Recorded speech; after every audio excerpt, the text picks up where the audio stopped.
अस्सलामु अलैकुम, welcome to my YouTube channel chemist Bilal Ahmad. तो आज हम क्लास 9 केमिस्ट्री का chapter number 1 fundamentals of chemistry में लेक्चर नंबर 8 स्टार्ट करने जा रहे हैं, जो कि है relative atomic mass and atomic mass unit.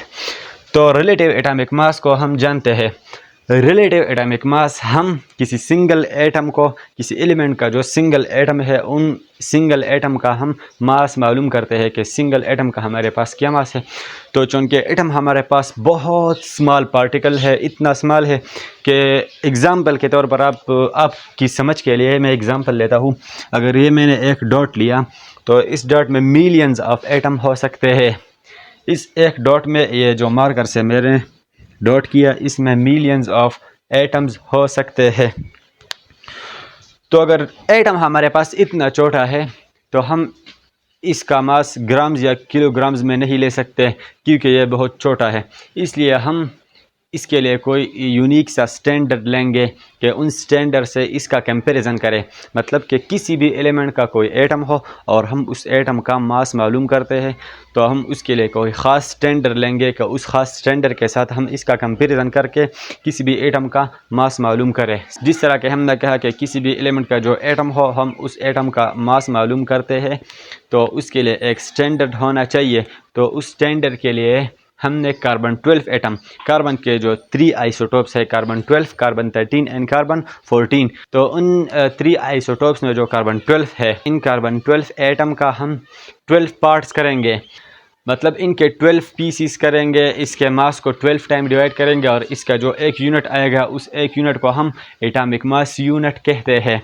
Suppose करें एग्जाम्पल के तौर पर, ये हमारे पास क्या हो गया, कार्बन 12 का यह पूरा एक एटम हो गया। ये पूरा हमारे पास क्या हो गया, कार्बन 12 का एक एटम सपोज करें। तो इसको हमने 12 पार्ट में डिवाइड किया। 12 पार्ट है ना,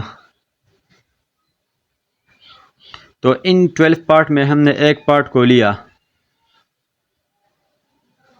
और किसी भी एटम के मास को मालूम करने के लिए, किसी भी सिंगल एटम की मास मालूम करने के लिए हम उस एटम को कार्बन 12 की 1/12 पार्ट के साथ कंपेयर करते हैं। ये क्या हो गया, कार्बन 12 का 1/12 पार्ट हो गया ये, और जिसे हम AMU कहते हैं। इसको हम क्या कहते हैं, कार्बन 12 की एक एटम की 1/12 पार्ट को हम AMU कहते हैं।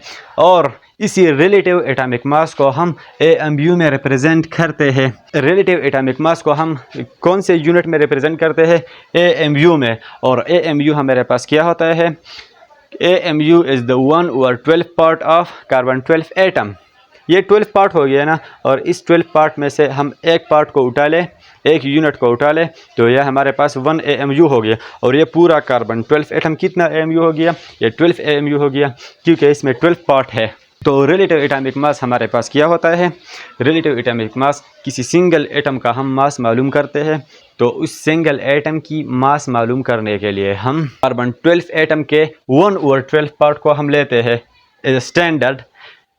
हम क्या लेते हैं, कार्बन 12 एटम की 1/12 पार्ट को हम एज ए स्टैंडर्ड लेते हैं, जिसे हम AMU कहते हैं। AMU का क्या मतलब हुआ, atomic mass unit, atomic mass unit. और इस एटॉमिक मास यूनिट में हम रिलेटिव एटॉमिक मास को रिप्रेजेंट करते हैं।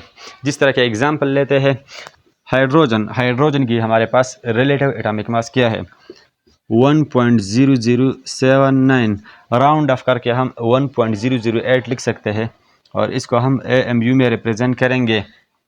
कार्बन का कितना है, 12 AMU। ऑक्सीजन का कितना है हमारे पास, relative atomic mass of oxygen कितना है, 16 AMU। सोडियम का कितना है, 23 AMU। मतलब रिलेटिव एटॉमिक मास हमारे पास सिंपल सा है। मतलब जो भी एटम का एटॉमिक मास होगा उसको हम AMU में रिप्रेजेंट करते हैं, तो इसको हम रिलेटिव एटॉमिक मास कहते हैं। सिंपल सी बात है।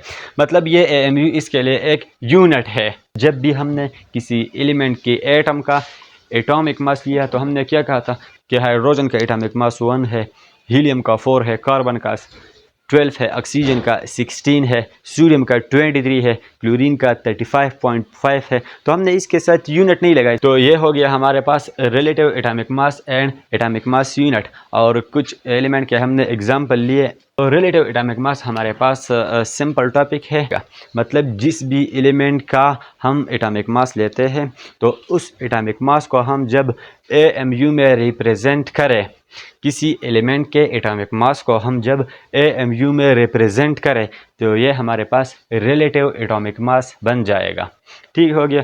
तो ये आज का हमारा हो गया लेक्चर नंबर 8, जिसमें हमने relative atomic mass and atomic mass unit पढ़ा। इंशाल्लाह नेक्स्ट लेक्चर नंबर 9 में हम एवरेज एटॉमिक मास पढ़ेंगे।